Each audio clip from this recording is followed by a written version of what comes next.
Hey, thanks for jumping in. And I'm very excited about today's episode because for many years I listened to the series of books and it provided me with much entertainment.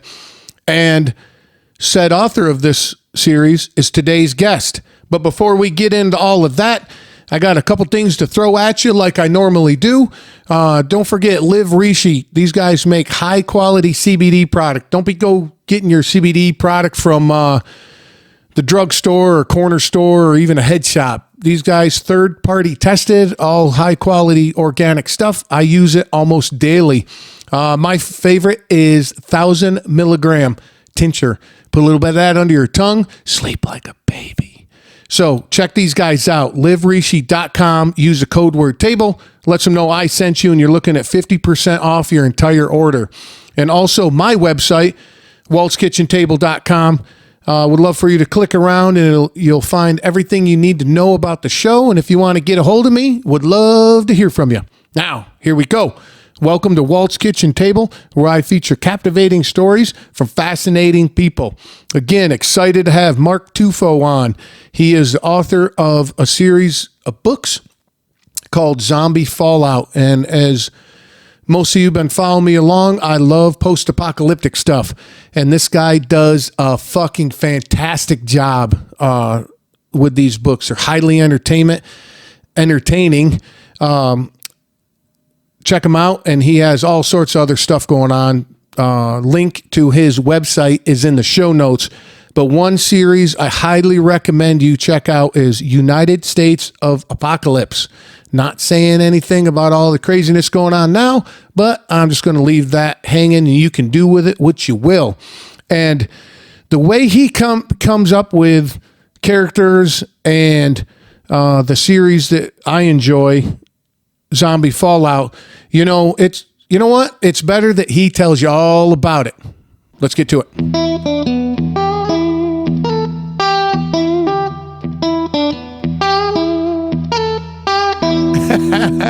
Hey, now we're recording. So everything you say, bud, is going to be on the internet. I probably should remain silent then. All right, so we're done then, right? Yeah. It was good. Thank you for having me on. I appreciate it. All right. Hey, dude, first, I don't know, man. I got to take a minute and just say thank you for the multiple years of entertainment that you have provided me to this point.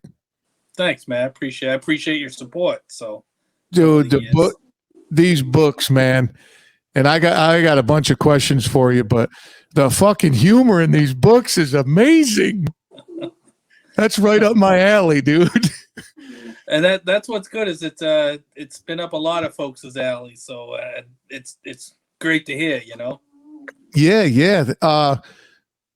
So, if you don't mind, man, just give a quick description of who you are and what you're all about with these books, and then we'll get into it.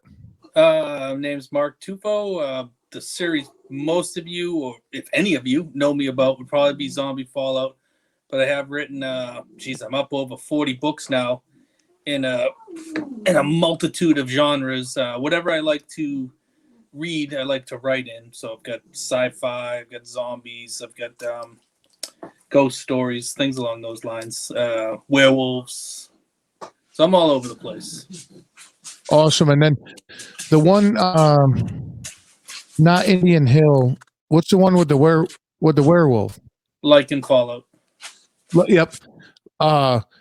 I was talking to a buddy of mine quite a while ago when I was listening, because I don't read them, dude. I listen to them on audio. And what's his name? Sean Renette does a fucking great job. God, I'd love to take credit for finding him, but I had nothing to do with it. Really? So who determines who does that? Well, it could have been me. What happened was this was 10 years ago, and honestly, I don't know, 10 years ago audiobooks meant nothing to me. I remembered my mom sitting in the kitchen listening to the books on tape, and it sounded like crap, like like a cassette would. And so I just, the company approached me and wanted the rights for the audiobooks. I was like, go ahead, take them. Yay, extra pocket change, And then after we signed all the paperwork, dotted the I's, T's, all that crap, they go, oh, we got this guy, Sean Runette, would like to have him do the books. I hate to say it, but I didn't even listen to a sample. I was like, yeah, whatever. That's fantastic. Go for it. Love it. Perfect. And I can probably attribute a fair portion of my success to Sean Runette, because he's brought the books to life. It's something you can't normally get reading. So, dude, even if I read, because there's one type of books that I love to read, and well, shite. I got you. Awesome.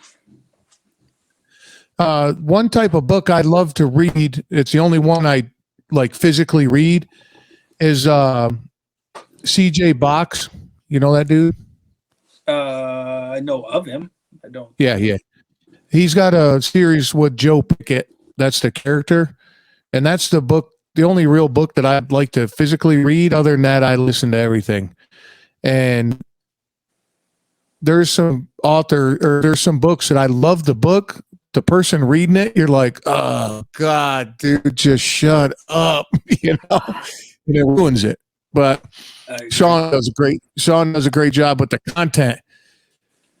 God, I quote your books all the time, man, when I'm going about. Oh, so how did you come up with the main character, Mike? I don't know how much. I guess we'll let history here.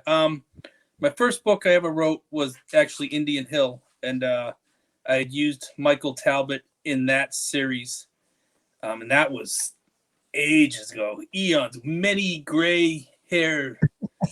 Your beard wasn't nowhere near as long as that back then? And it didn't have any gray in it. So, God, it was college. I actually was a creative writing course that started the book, but I made this character, Mike Talbot. Never finished the series, didn't even finish the first book way back then. And then I got laid off about 10, 11 years ago. And I was going to write a book. Zombies sounded like a great idea. And I figured, okay, I got this Michael Talbot character. I'm going to use him again. Honest to God, Walt, I never intended to sell them. I didn't think people were going to read them. It was for me. It was to get out of my headspace, Mm-hmm, mm-hmm. And it changed my life. So, but that's how I just recycled the character basically. Well, I noticed that too. If you listen to, I'm going to just say listen, because again, I listen to them. When I listen to them, there's always a character or a situation or something that's tied into Indian Hill or tied into the Lycan books. Obviously you do that on purpose, right? Yes. Yeah. And I love the zombie genre, and I love the vampire and werewolf thing.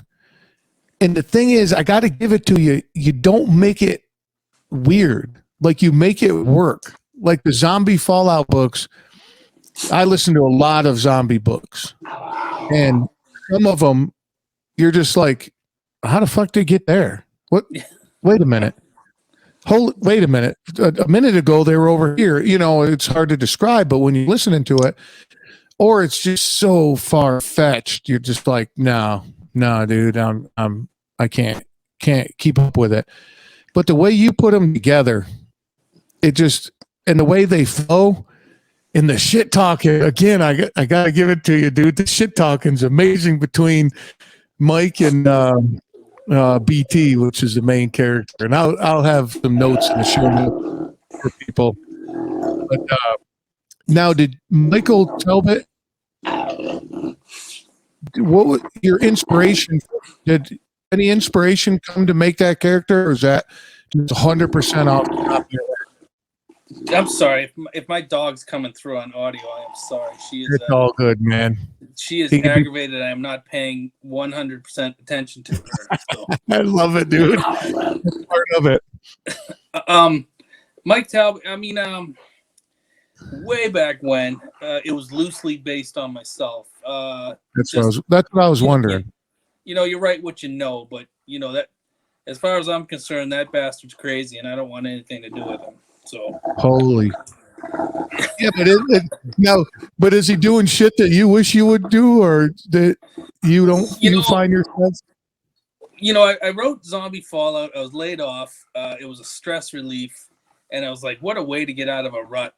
Have this zombie apocalypse, and just sit on top of a Walmart roof and pick off zombies in the brain bucket. And then I start writing these books. I'm like, holy shit, this sucks. No more hot showers, no more hot food. I don't want anything to do with the zombie apocalypse. So right. It's cathartic to write it, but I don't want to live it. Yeah, and I was going to bring that up too, and I tell my friends, because I tell everybody about them, man. I said, even if you don't like zombies, the books are just very entertaining. And what I like is you bring out, it's not all glory like some books think the zombie apocalypse would be, where you're riding in style and you're just killing everybody and then you live good at night and all that. No, I mean, are you serious, dude? Look what happened just a year ago with all the craziness with the pandemic. Could you imagine if something like in your books came to life? Holy shit. And I wanted to kind of shift the perspective, because I'm sure you have, and I've read a bunch of books where, it's basically Rambo's brother. He's got a Ford F-950 with a machine gun mounted on top. He's got lobbing grenades off of his vest, and, while he's driving with his foot. And I didn't want that. The guy's got everything available to him with rocket launchers, and I wanted to make it as realistic as possible. Like, all of a sudden, boom, the shit's hit the fan, and now what? Yeah. And it's like the terrible teal machine, right? Yeah. What's funny about that is I just watched Zombieland 2 for the first time like 2 weeks ago, and they had a terrible teal machine in that movie, and I was like, I wonder. It's like, I don't mind. It's not mine to hold on to. I don't own terrible teal machines, but I would have loved a nod, like, we got this idea from, but I Now, did you hated that friggin' thing? Did you like that one as much as the first one? I am easily entertained. So I can't say it was as good as the first, but I'm not sad I watched it. Okay, cool. What's your favorite zombie movie? Oh, God, you really dug 28 Days. Was it 20? God, I love all the Romeros. That was my first foray into it. I don't know if you can consider them zombie. But, why am I? Alice. Who the frick is Umbrella Corp and all those? Oh, yep. I friggin' dig those flicks. Will you stop? My dog is driving. Yeah, those are just 1,000 miles an hour. Yeah, going like hell. Action. Yeah. Now, normally, do you like? If it's got a zombie in it, I'm pretty game. I've watched some really low budget, crappy ones where they got like 3 zombies shaking a chain link fence, and it's like, ooh, that's terrifying. How about I Am Legend? You like that one? I did. I enjoyed it. Again, the book was better. A whole different take on that movie as well, too. Reading the book, I mean, they almost could have named the movie something different. Oh, I never read the book. I just watched the movie on that one. Book was awesome, but it was different. That's for sure. I mean, almost like World War Z, as much as they should have named that movie something else, Well, I was told, or I read something one time with that, because the book was great. I enjoyed the way they did it. Yeah, the way they did it too, with multiple actors and actresses and stuff. But I was told at one time that the first movie, World War Z, was it's gonna be in multiple parts. So that's why that movie was like it was. It wasn't like the book, because then another movie is going to come out, and another movie, and then it'd be like the book. But I don't know. Must Yeah, be it didn't. I was wondering how they were going to pull that off. The book was so unique in the way it was Oh, written. I love that book. That was such a good. That's such a good listen for me. What was the other one? I'll have to. I'm going to send you the one that I don't have. Hold on a second. Let me look real quick. Dude, your dog is awesome. Yeah, I'll get you. Yeah. Oh, I did that. I did not expect her to look like that. Yeah, That is awesome, dude. That is friggin' awesome. mad. She's an attention whore. Will you get your face on it? Get your face. Get your face. Give me your face. But the slow burn books. Have you ever read those? Oh, Bobby Adair. Bobby Adair. God, I know Bobby Adair. I have, God, I hate to say this on freaking something he might see. I have not read him. I've heard wonderful things about them. But no. Yeah, Bobby Yeah, Adair. He's a good guy. We've talked a lot. We had talked once upon a time about writing a book together. But oh, that's cool. Yeah, because his humor and stuff is close to what you do. You know, there's a lot of shit talking and kind of realistic stuff. But that's what I was wondering if you knew that or have heard of him. That's cool. You know him. yeah. And then Good guy. you're up in Maine, right? I am up in Maine. Is that part of the whole? That's where the Talbots reside and all that too. When I started Zombie Fallout, I was actually living in Colorado. Oh, And, we're in Colorado. We're in right on Colorado. that Denver Aurora line. Oh, I spent 20 years in Colorado Springs. Nice. Yeah, I had a buddy that lived down there. Beautiful, beautiful places. Mm-hmm. Garden of the Gods and all that and everything down there. Yep. So, like I said earlier, I never thought these books were going to sell, and I kind of wasn't even the intention. But on that very first book, I put a map, like on page 1 of Little Turtle, and then I actually even circled Talbot's house. It was a girl at work, a woman at work. She was like, Mark, you see anything on this page? I'm like, yeah, that's the map of Little Turtle. She's like, you circled your address. You circled where you live in a book. I was like, oh, shit, I did. Like, oh, no. Yeah. It never dawned. Duh. Yeah. Now, how come you don't think they were going to sell? Well, we had tried to do the traditional route. I can't say self-pub was in its infancy, but it was a lot younger 11 years ago. Tried to do the traditional publishing route, and I mean, dude, I got a stack of rejection letters that that nobody wanted anything to do with anything that I had to write. So I was like, well, I guess they don't want it. Nobody wants it. So then my wife was kind of reading around about how to do the self-publishing. And I was like, whatever. We hadn't edited. We had crap-ass cover. We just threw it up there, and then people started to buy it. So, okay. So I kept writing. Yeah. So the thing is, when you wrote the first one, you didn't think there was going to be 14 of them. Did I freeze again? Yeah. You got me? I do got you. So when you wrote the first one or two, you didn't think there was going to be 14 of them? 16. No. Oh, shit, 16. Dude, I'm behind. What? I got to catch up. It's all right. It's all right. I got a newborn, dude. It tends to take some of my time. Congratulations. Thanks, man. It was going to be one and done. I was actually, my full intention was to kill Talbot at the end of the first book and just be done, a whole sour, everybody dies at the end kind of thing. And then, oh God, I was about 3/4 through that first book. And I'm like, I can't really say all I want to say in one book. I'm going to do 3 books. So I had the 3 books mapped out. And man, I was like halfway through the second book, and I'm like, I don't think I'm going to be able to do it in 3 books. So, I mean, before I knew it, I got to 6. I was like, yep, 6. If you read the book, 6 had an ending I was happy with. I'm good. I'm fine. I actually took a year off from writing the series. And then here we are at 16, which just came out not too long ago.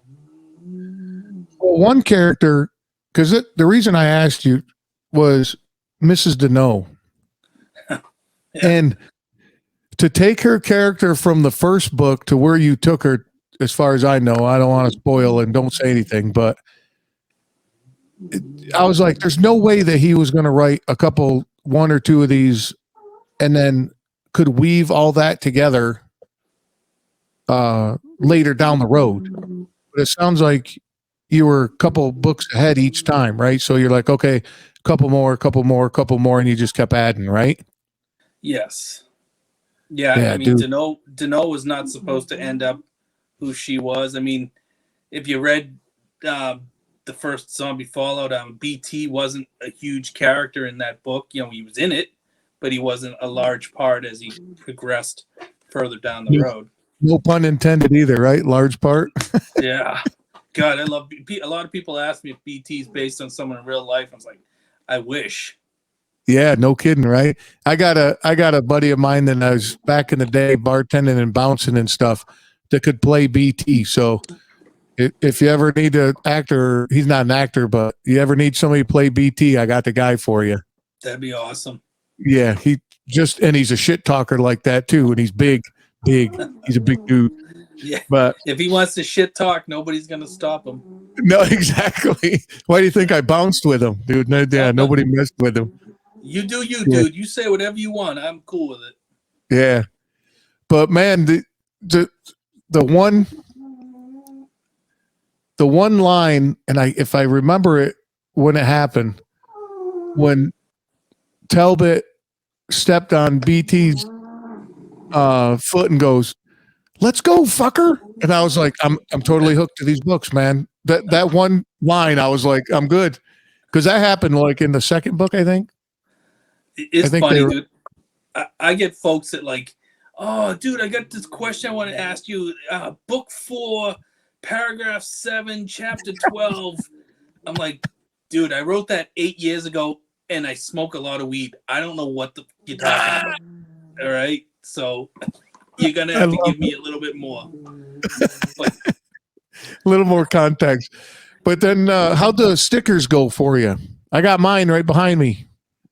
Where is it? Right, it's back behind my shoulder. But I was pretty stoked. They went pretty quick, so they're fun. What's that? Oh, did you ever think about going deeper into the merchandise stuff? Dude, I feel a little icky doing merchandise, and I don't know why, because I love to buy merchandise. I have more freaking Star Wars crap around than you could ever imagine, and I don't know, it feels weird, like used car-y, greasy a little bit. And oh, okay. I don't know why. People like the stuff, you know. Every once in a while, I do T-shirt runs for a little bit, but I don't know. You know, I feel like you folks support me already so much by, you know, buying the audiobooks or buying the ebooks or whatever, that I don't know. I'm not trying to go. You don't want to go to the well too many times, huh? You know, it's funny because I mean, you know, my favorite bands, I buy their stuff. My favorite movies, I buy their stuff, books, but I don't know. When it comes to me, I'm like, I don't know. I totally understand what you're saying, because I had the same thought and I kept away from it for a long time. And then I found a pretty good avenue. If you want, after the show there, I'll just give you a brief rundown of how I do it. It doesn't take a lot of time, and it doesn't take a lot of money either. So at least you have some options. It's nice to have the extra scratch. Trust me, I'm not independently wealthy. I don't have J.K. Rowling money or anything by that stretch of the imagination. And I do have an R2D2 addiction, which I need to satisfy periodically. So yeah, I was going to ask you I was going to ask you about that in your YouTube channel. What the hell happened there, dude? I every once in a while I go onto YouTube and check to see which asshats are pirating books, and then I do a copyright infringement, DMCA takedown request and everything. And you still there? Yep. I do the DMCA request takedowns, and I guess I dipped in the well too many times with that, and they just like, nope, you're no longer on YouTube. I was like, wow, so you left the pirate and my books on there, but you shut me down. So I was pretty angry about that for a little bit, but now it's like, you know what, YouTube, go fuck yourself. So Oh, okay. All right. it's whatever at this point. Now, do you get a lot of pirating? Yeah, tons. No shit. Yeah. Do you consider that a compliment? I don't know how you could. I mean, getting punched in the nose is getting punched in the nose, no matter how you go about it. I've had a lot of people like, "Oh, you should be happy, man. That's a compliment." No, it's I like to eat. Yeah, I was just gonna say. It's I've had people like, "Oh, now you know you made it," and it's like, I mean, but it is. I guess it's part of the price of doing business in the digital world. I mean, without online, I don't exist because normal traditional publishers wanted nothing to do with me at the get-go. Right. So without this medium, I'm doing whatever the hell I was doing before I became an author. So what do you have on YouTube? You have stuff on YouTube or no? You talking about my books or? Yeah, are they on YouTube? Some of them are, yeah. Oh, okay. So then people rip them off YouTube and do their own thing with them? Oh, I don't put the books up. They upload to YouTube. Like Joe Blow grabs Zombie Fallout 1 and uploads it to YouTube. Oh, so you go on YouTube looking for that? Yes. Ah, okay. It took me a second for some reason I wasn't following you there. That's why I was asking. So they'll buy the audio book from wherever and they'll download it on YouTube. Yes. For what? What the hell they getting out of it? I guess, if they get avenue, if they get people to go to their site, they get ad revenue and shit. So they just take content to upload so they can get a revenue stream, I would imagine. Wow. That seems to be, I don't know. Must be there's some other than I don't know about. I agree with you about revenue, but that seems like a lot of the ROI doesn't seem very positive on that. There's a lot of not positive people. So what are you gonna do? Yeah, that's true. So what's up with the R2D2? How'd you get addicted to that? Well, I started buying parts for a full-size R2D2 about 10 years ago. They have like a site at R2D2. Oh God, I can't .net or something, but it's a builder site, and you can go on there and just source all these different parts. But the whole problem is there's no directions. So there's 8,000 different ways to build stuff. So I had like a room of R2D2 parts and no idea what to do with it. So, but slowly but surely, I'm starting to get things put together, and I maxed the living shit out of one of my credit cards, and that was a fun conversation with my wife. Like, why does our Discover card have multiple zeros at the end for the balance? I'm like, beats me, hon. I don't know what the hell's going on. We should probably check into that. Fuck. Damn. So there's like, you can actually build a real life size R2D2 and buy parts and like operates like a remote control unit. Yep. Oh yeah. No shit. I mean, the way some of these dudes, I mean, they're just off the charts in their knowledge. I mean, they can make their stuff do more than the ones in the movies. Wow, that's having a passion for something to be able to go and do that. Yeah, it's fun. I'm a Star Wars geek. I remember seeing the movie when I was a kid, just being like, Oh yeah, that changed a lot of people's lives. The first yeah. one in the theaters. Yeah, yeah. What you ever you know of the Dirty Jobs guy, Mike Rowe. Mike Rowe, yeah. He's got a podcast called That's the Way I Heard It. And the other day he was talking about how the scene in the bar where the bounty hunter were Han Solo shot the bounty hunter. Yeah. That scene was rewritten like 4 times to stay with what was politically correct at the time. Yeah. Yeah. Isn't that crazy? I didn't know that. Yeah, I read. I mean, they get all different versions that you can get. And yeah, the real crazy people have all the different ones on video.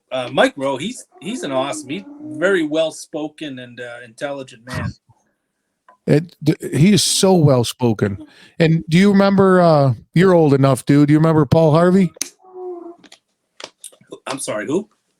Paul Harvey From the Carol Burnett show? No. No, the rest of the story. He was like, "This is Paul Harvey, and now you know the rest of the story." You don't remember that? I don't remember that. Could have been my drug years. That's it.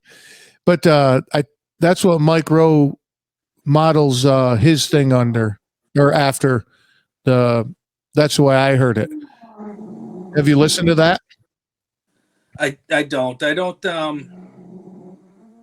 God, on my downtime, man, I'm usually hanging with the mutts and doing some reading. Because what I do, I consider a small business, so I do not have a ton of downtime. I'm either doing correspondence or writing or editing or any 8,000 other things. But no, I don't generally listen to podcasts.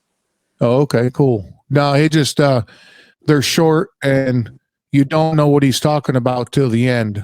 So he talks about it, but he keeps it way that he narrates the story. And again, like you said, he's so well spoken, man. I could listen to that guy all day. It's just crazy. Super intelligent. Yeah. No doubt about it.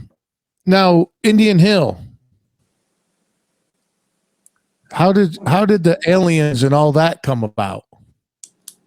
I started that in college. There's a creative writing class that at the time I wished I had have taken. It was freshman year. I had to get up at 8 a.m. and this dude liked to party, so 8 a.m.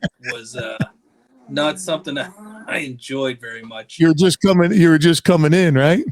Oof. I was definitely, with 9 times out of 10, still inebriated. But she had the part of the class was you had to either keep a journal or continue a story, and it just seemed easier to write a story, and I just God, it was just bubbled there, man. I was like, what would have happened on Earth if we hadn't had some sort of extinction event? What would have developed? And it kind of came up with the crocodiles coming up out of the swamp and everything, and that's how I came up with the aliens. Yeah, that was and again, going back to with the zombies and the way you put it together with the aliens, it wasn't you weren't like, what the fuck, get out of here, that's so far-fetched. You're never having that conversation while you're listening to those, so that's really cool how you put those together. Yeah, I did catch some grief because of I don't want to give too much away, but when Eliza showed up and what she was in the Zombie Fallout series, they had a lot of like I guess there's such thing as zombie purists. Were like, you can't do that. You can't put that kind of character in a zombie book. I'm like, yeah, I can. I wrote it. Who's gonna tell me I can't do it? Me? I'm already cool with it. So Yeah, and if nobody buys it. Yeah, and if nobody buys it, then nobody buys it, right? Right. No, it all worked. It all worked out, dude. I agree. But with going back to Zombie Fallout, who's the favorite character that the fans? Oh, let's go with you first. Who's your favorite character? Oh, I'll tell you, probably the funnest one to write is Trip, just because he Whoa, I can was hoping he you'd can say just that. jump off the rails and do a backflip and pretty much anything he wants to, and he can get away with it. So he's definitely one of the funniest characters. Like when you have a character, there's certain things you can do and some you can't. You can't go too far from who they are. But like Trip, he's my wild card. I can pretty much do whatever the hell I want with him. So it's So fun. you've already confirmed it in this conversation, but one of my questions was some of my thoughts sometimes with Trip. I'm like, there's a guy that knows what he's talking about writing the character. Yeah, if you can figure out what the hell Trip's talking about, you'll be in better shape than not. What a great dude. I just laugh all the time with that dude. He's just It's so it must be so much fun writing about him too. without a Or doubt. writing. I had when I first introduced him in the book, I have beta readers that read my stuff and make sure the story flows and everything works and everything. I had a beta reader come back and she was like, I can't stand Trip. It's too much. Yeah, you got to get rid of him. And I was like, so I got rid of her. Dude, he just puts such a great element into those books, man. Yeah, And he's fun. and then your readers what do they shoot you back with? It Favorite yeah, character. I've done a few who's your favorite character kind of thing, and it's usually pretty close between Mike and BT. They'll flip flop 1 and 2. Mm. Mm. But then everyone usually ends up with a vote. It's just where they fall in the line. Yeah, yeah. No, not a lot of people like Mrs. Deneau. They do like her, but I don't know. Favorite character. Was J.R. Ewing everyone's favorite character way back when? So I don't know. Oh, nice. Well, I think she adds some color for sure Yeah, to she's fun too to have that kind of villain. I get a lot of people that like, you have to kill her. Then a lot of people like, don't ever kill her. So. well, no matter what you do, somebody's going to have both way come back at you both ways, right? That you did it or you shouldn't have done it, right? Yeah, that's the truth. That was a hard lesson. I'm a blue collar dude. I'm not used to, I guess, interacting with all the folks that I do, but it was a hard lesson realizing that, like, there's just people that you're never going to be able to please no matter what you do. So, but yeah, I'm always kind of like, hey, what's the matter? What can I, what can I help you with? And that kind of thing. And these people are like, no, Nothing. nothing. That's all. Yeah, that's cool. How long you been up in Maine? Whole life? About No, because 10 you were in years now. Colorado. Yeah, What about took you up 10 years there? now. What took you up that way? Family. We used to, I'm from Boston, and we used to vacation up here during the summer. And then my dad finally moved up here. And God, then like, she's about 12, 13 years ago, I'm sitting there talking to my wife, and I was like, I have now been away from the East Coast longer than I lived there. And that was kind of like an aha moment. I was like, I think I want to go back. My dad was getting up there in age, and I wasn't entirely sure how much time. I was like, I'd like to spend some time there, So that's what we did. Packed up and moved across country. Kind of like in the book, huh? Yeah. It was probably easier in the book, believe it or not. And how long were you over in Aurora again? We were there since I got out of the Corps. God, 15, 18 years. We were there for a minute. Man, how about what year did you leave? Colorado? Yeah. 2011. I left 13.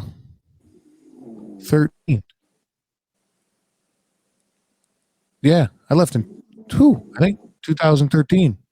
Not So too you were far after probably in you. front of me at like Starbucks ordering some weird ass drink, and I was like, "Come on, Nah, get your I coffee." I can't stand that fucking place, man.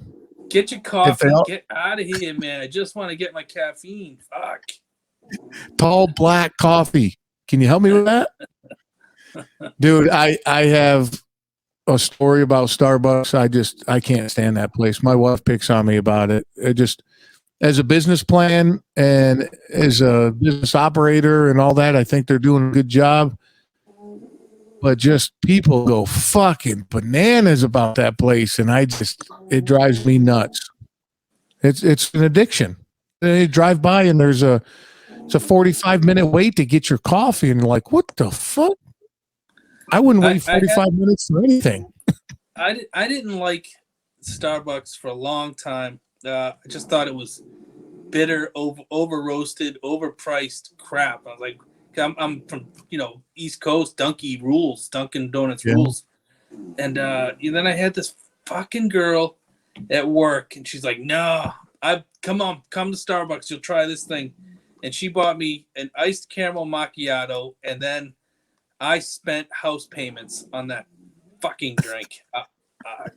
Damn it. I love that thing. I still love it. Well, I was going to ask you, Amy, if you're seeing this, man, I could have bought a Ferrari. Son of a bitch. That's, hey, man, that's why that guy that owns Starbucks has probably more than one Ferrari. Guys I'm like sure he does.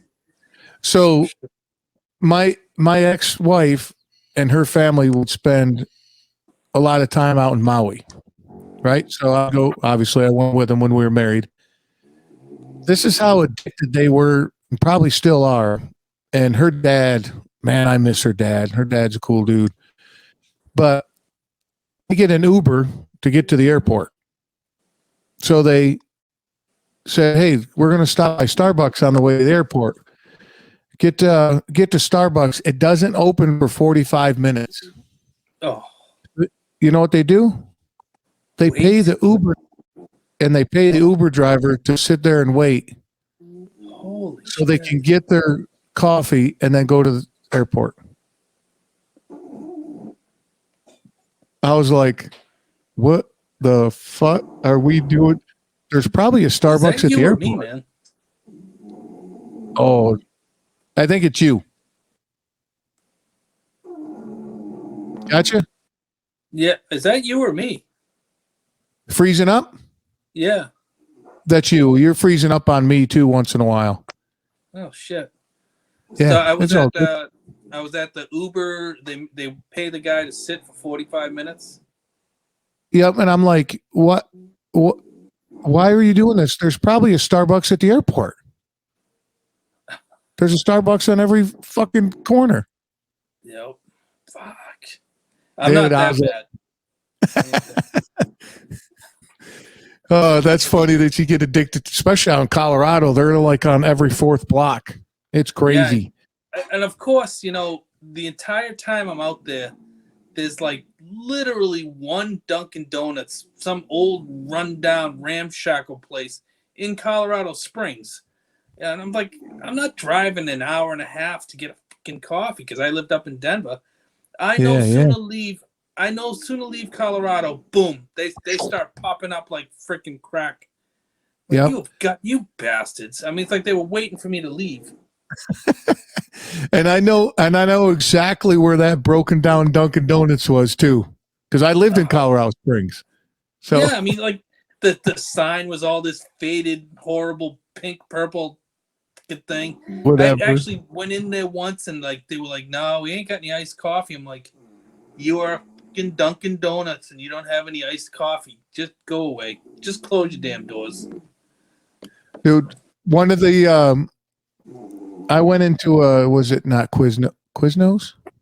No, that's a sub place. What's the Mexican restaurant? Chipotle? Starts with a Q. No, Chipotle? starts with a Q. No, Qdoba. Starts with a Qdoba. Qdoba. Yeah. So I was back in Colorado Springs, out in a drunken night, whatever. I'm like, okay, I'm gonna stop by Qdoba. I was with a girlfriend, and we walk in, and the guy was mopping the floor. Right, had a mop. Old school mopping the floor. He picks it up and mops like 3 tabletops and then goes right back on the floor and just starts going like nobody's business. And I was like, all right, I'm not eating here. I'd rather go hungry. Oh, yeah, because you have no idea if you have no idea where the hygiene stops and starts, man. If he's mopping tables. Yep. I saw that and I was like, fuck that, dude. But what's on your agenda, my man? You gonna keep going with books? You got any? Oh, wait a minute, real quick. You said earlier you got some in other genres. So you got Zombie Fallout, Yep. the Lycan books, and Indian Hill. Then I've got the Books of Riley. I'm looking over at a wall, so I got the Book of Riley. That's the zombie books through the eyes of a dog. Then Henry? Riley. Book of Riley. All right. Yeah. Then I've got the Tim series, which is probably my version of extreme horror. But that's zombie books through the eyes of a zombie. That one was fun. Tim was fun. That was a fun book to write. I got it's only one book. It's not a series. No, it's three books. Three. Okay. Yeah. Then I've got I wrote another series with Armand Rosamilia. It's United States of Apocalypse. It's about the downfall of the United States. That's 3 books long. Then I wrote 7-book set with John O'Brien called The Shrouded World. It took Talbot from my world and took his main character from his world and meshed them together into a whole new world. So that was a kick in the pants. Yeah, those. Then I got the Spirit Clearing and Callous Rose. Those would be paranormal. Yeah, I'm all over the place. That's awesome, man. Yeah. The United States one, I got the first one on audio. Are there other 2 in audio? Yeah, wait, the third one I think comes out next month, early next month actually. Okay. Those I enjoyed that first one, and then I go to search for the second one, and it's not there, and I was like, "Damn it! Now I gotta wait." Yeah, we had a contractual issue for the second one, so like the first book got shelved for, I think 2 or 3 years. I had a lot of people like, "Where's the next book?" I'm like, probably never, but luckily we got that squared up, and we just wrapped up the series with book 3. So. Cool. So all in all, you didn't think you were going to be a best-selling author 10 years ago, huh? No, God, no. I was just trying to find a damn job, back then. It's been a pretty good road for you, though. Yeah, it's surreal, and like I said earlier, I grew up in a blue-collar family. Most of my younger life was blue-collar jobs, and this is sales. I mean, I have to sell, and I find that terrifying on some levels. There's always something to be said about, hey, Friday I get paid, it's this much money, we know what to do. Whereas this is like, I don't know if I'm gonna make any money this month, or I'll go buy a tire for a Ferrari next month, something like that. But yeah. Now, no, it's different. Now, with the books, do you have a publisher? So you got like, I don't know, a sign-on bonus, and then how did you? Yeah, I mean, it's that was the thing. Like I said, we had I got giant ass stack of rejections, but like anything, once you start any measure of success, then everybody starts circling as like, yeah. And that that was nice, because if I had actually signed a publishing deal way back when, I'd probably still be working a traditional 9 to 5, because I wouldn't have made enough money to quit my job. Whereas now it's like it's on my terms. It's like, no, you know what? I don't like that contract. Either add another 0 or go away. I don't care. I don't need you. You bring nothing to my table. So it's nice to be in that position, as opposed to please give me $5 in advance. Yeah. And then do you self-publish now? I'm all over.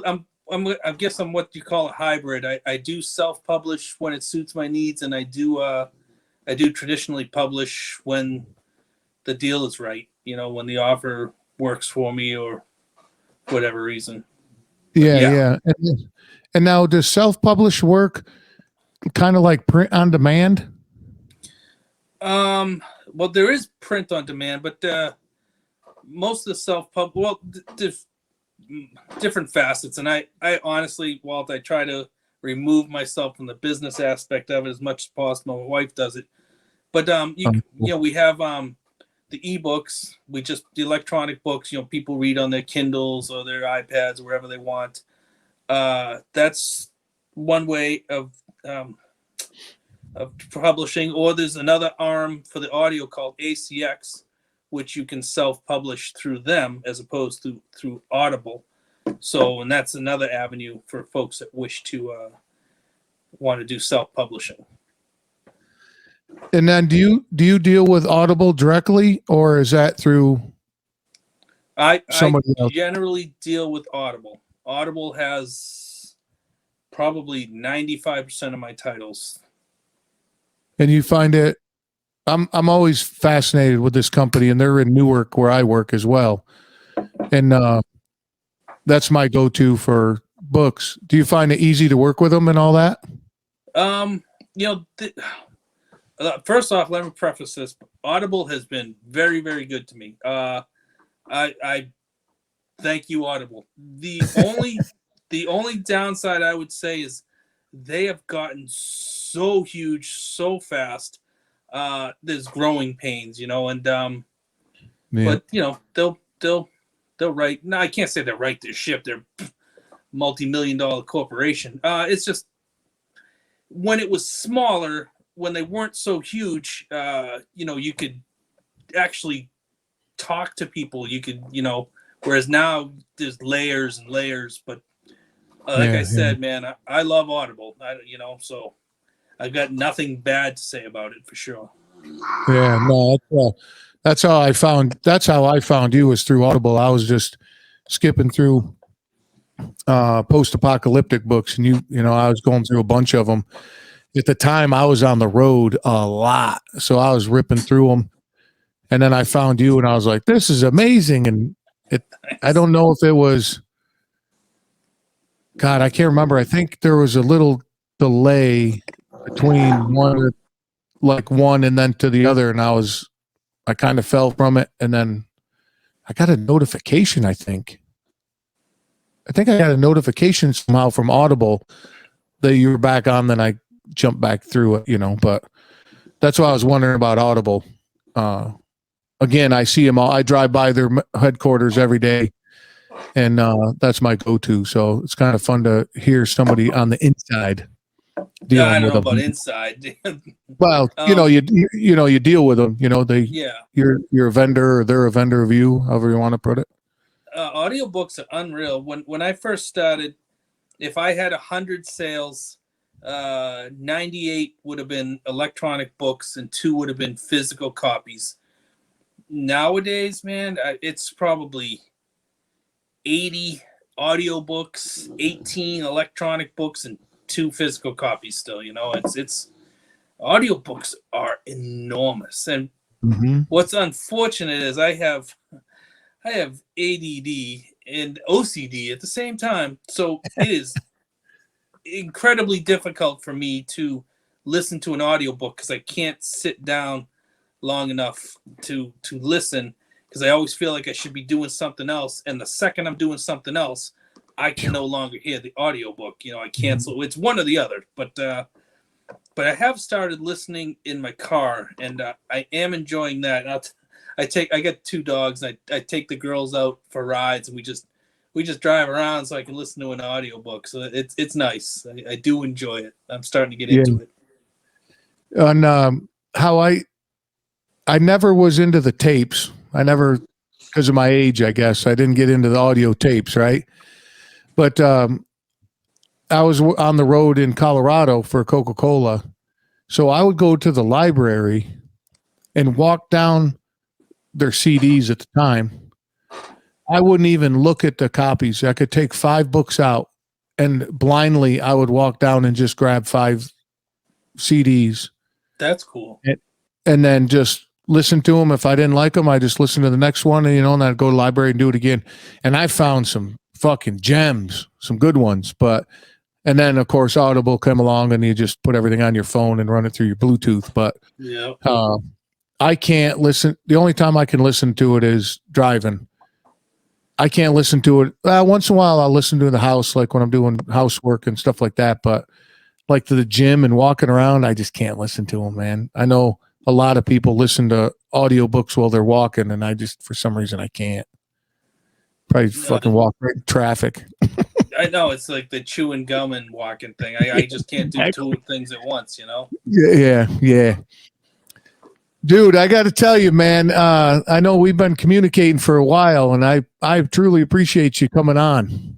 Yeah, I appreciate your patience. I'm not, my wife tells me sometimes I'm like herding a cat, so, just like flaky, No. I don't know. Yeah, I'm as you can guess, I'm a huge fan, and just wanted to talk to you for a minute. And I built this podcast around to have people on just like yourself, that I want to talk to and get the word out to as well. I appreciate it, man. I truly do. All right, buddy. Well, we're going to cut this off, and like I said, hang on just 1 second, all right? Sure. Thanks again, man. Talk to you. Peace. That is one for the books. I truly enjoyed having Mark on, and jump into the show notes, direct link to his website. Bet you he would love to hear from you. And also, I'm going to put a link to the Audible for United States of Apocalypse. I highly recommend you listen to those. All right, man, I'm going to get you out of here because I know you got shit to do. But don't forget, Live Rishi. These guys make high quality CBD product. I love the tincture. And if you're looking for a good night's sleep, jump over to liverishi.com, use code word table, let them know I sent you, 50% off. Also, my website, waltzkitchentable.com, tells you everything you need to know about the show. And you want to get a hold of me, would love to hear from you. And remember, when I say have a great day, the motherfucker is silent. Till next time.